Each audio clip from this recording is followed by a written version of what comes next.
Hi, and welcome to our last lesson in Chapter 3. We are going to talk today about what happens when a data set is not linear. You know, we've been talking about correlation. That correlation coefficient, that's about the linearness of data. And we know that many data sets are not linear. So today we want to take a look at how you can transform a data set in order to perform a linear regression with it. And I'd like to have you take a look at the example problem that I have in here. The data that you see here shows the number of times that a head came up when a coin was tossed the first time, got 89 heads on the first try. On the second try it happened 60 times, etc. until you get down here. There were 3 times when they had to flip 6 times before they got a head. So that data produces a decreasing curve here. In fact, it is an exponential decay if you think about it, since there's a 1/2 chance that you will have to go on to the next turn. So what I'd like us to do is just do a little analysis first. Folks, situations where you might have exponential growth or decay, you're aware of populations grow this way or decay this way. Depreciation,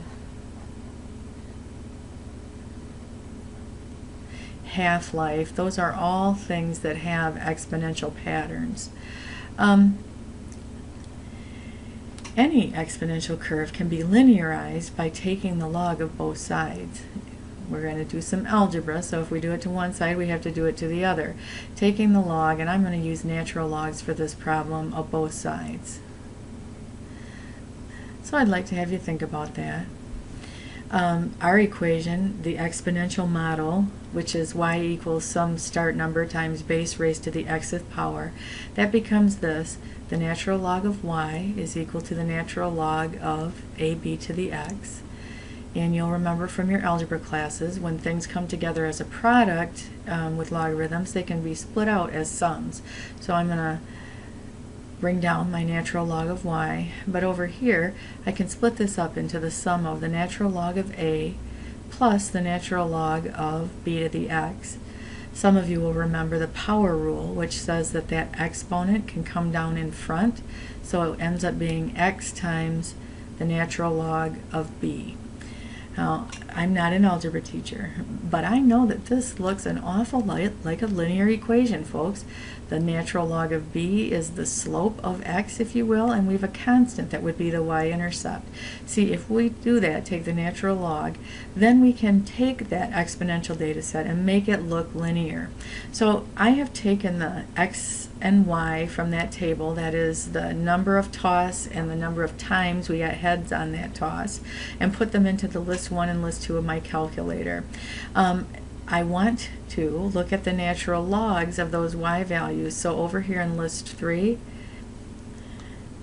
I want the natural log of, and it's those y's in list 2 that I'm interested in, so there they are.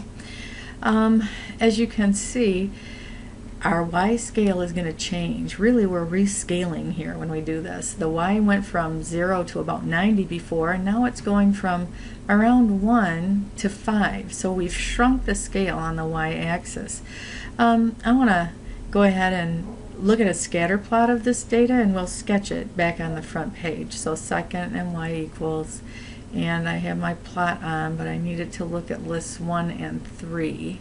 Window where I want to plot these things actually goes from 0 to, so I'm going to change the 0 to 7 in the x direction, and 0 to 6 in the y direction will do it. And then let's go ahead and look at that. Here's my scatter plot fit to this window. So toss number 1, 2, 3, etc.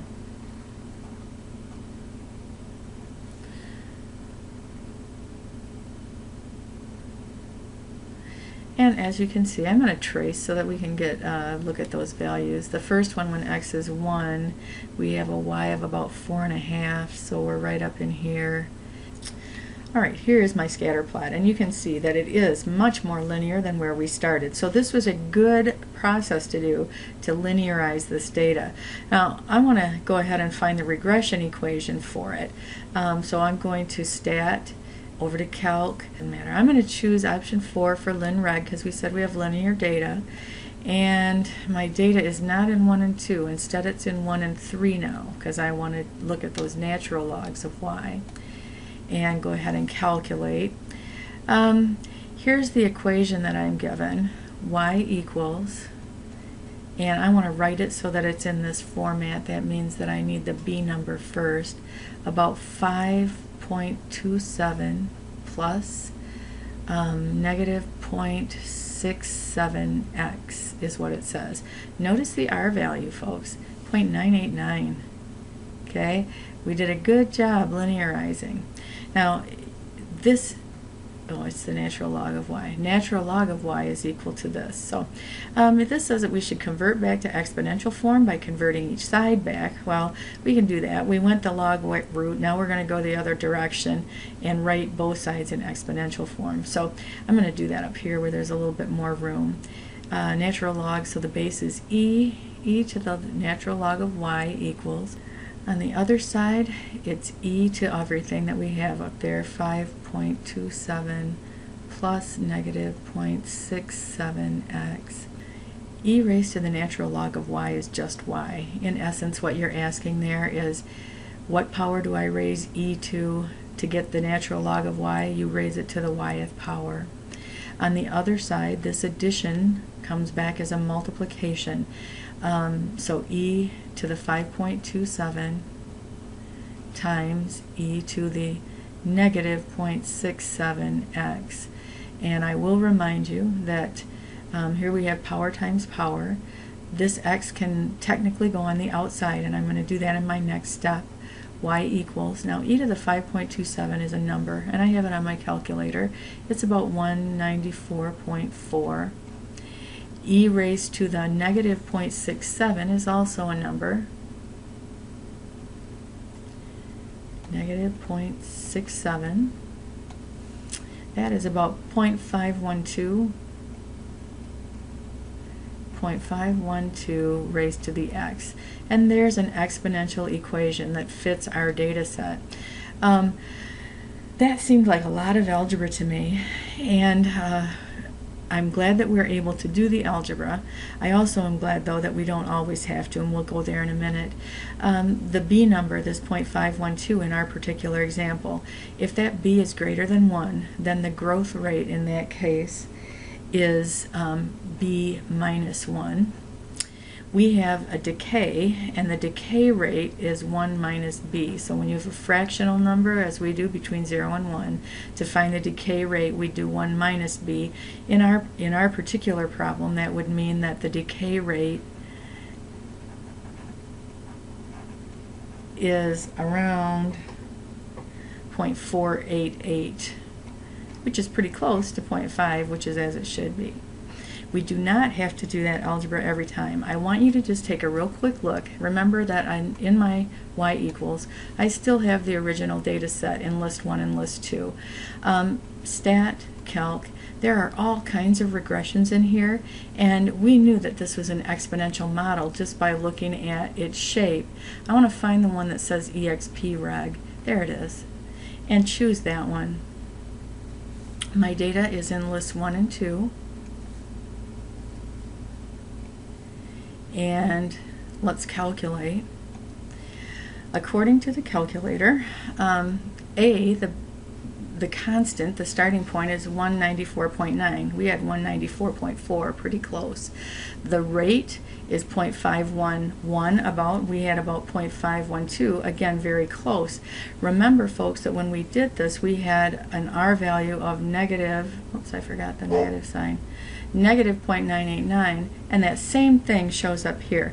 Ladies and gentlemen, the good news is I know the background of the whole logarithmic transformation, but I really don't have to, because if I can recognize the shape from a scatter plot, then I can choose the appropriate regression. The R value that it gives you is the R that you would get if you did the transformation. And folks, that's big news for us. We don't want to have to do this every time, I think. We want to look at two more short examples. This one is not exponential. This time the x is on the ground floor, not in the exponent. This is a power function. And power functions can be linearized by taking, again, the log of both sides.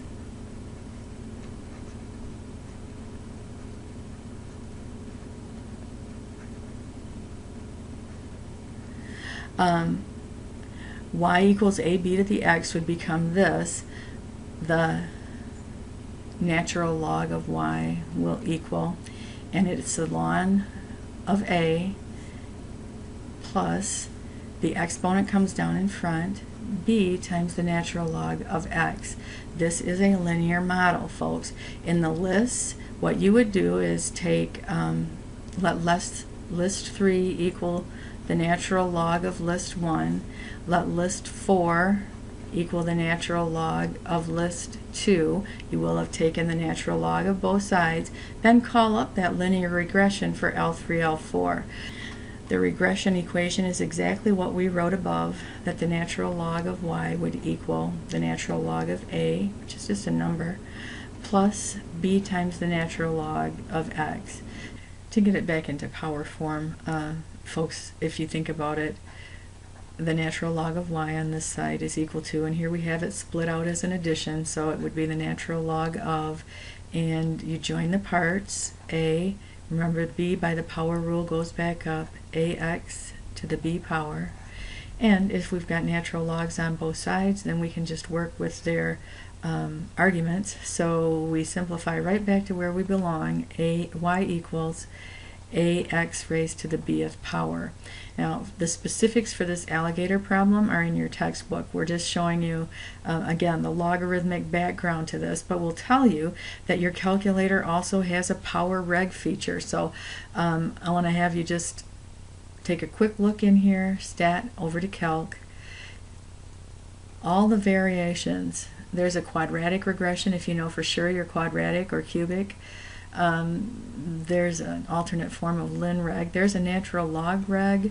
There's exp, which we've used. There is power reg. So those are all built in, and you are justified in using any one of them because we know based on the algebra we've seen here that they work. The last thing I talk about with you today is a problem where this is a table of data that shows the radius of a circle versus the area of that same circle. And folks, we know that the area of a circle comes from taking pi times the square of the radius. If I know that the power transformation is a second power one, then to linearize this data set, I could just do square roots.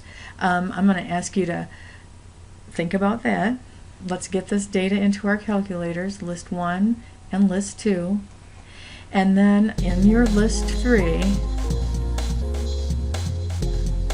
why don't you try the square root of list 2? That is, if we want to undo the whole arcing to it, we take the square root. Let's try it. I have entered this data into my calculator's list, and you can see I produced the scatter plot that we see here. In my list, I have, in my list 3, taken the square root of what I had in list 2, and now I want to take a look at a plot of list 1 versus list 3. Let's see. I'm going to zoom 9. That's the cheater's window for statistics. There it is. And is it more linear? Yes, sir, Bob. So taking the square root when we knew that the function had a square in it really went a long ways toward linearizing data. Ladies and gentlemen, that's the last of our things that we have to talk about today. I'm going to ask you to get out there, look at the U-Try, and we'll practice this in school tomorrow.